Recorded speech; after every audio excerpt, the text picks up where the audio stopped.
Today we are going to learn about restrictive and non-restrictive clauses. Let's go. Restrictive and non-restrictive clauses are two types of clauses that describe nouns, just like an adjective. Restrictive clauses tell us about that noun. It tells us which one. Maybe that noun is not something specific.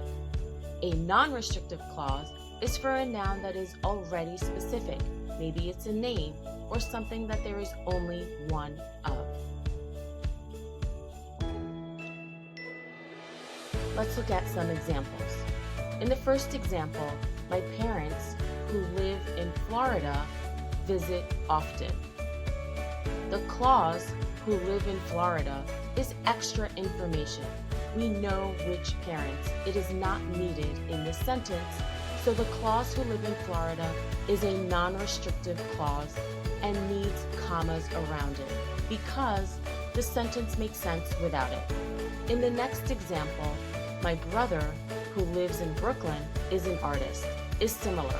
We know which brother, so the clause who lives in Brooklyn is extra information and is a non-restrictive clause and needs commas around it.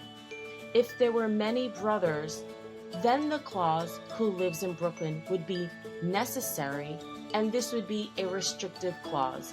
But in this case, there is just one brother. In the next example, the book that he read was better than the movie.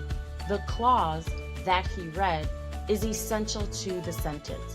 We need to know which book for the sentence to make sense. So the clause that he read is a restrictive clause and does not need commas.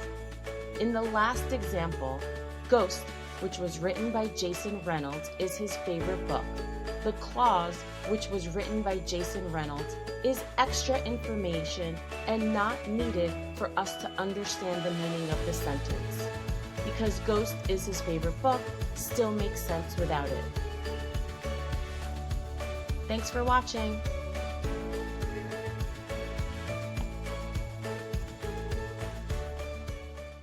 Created using Powtoon.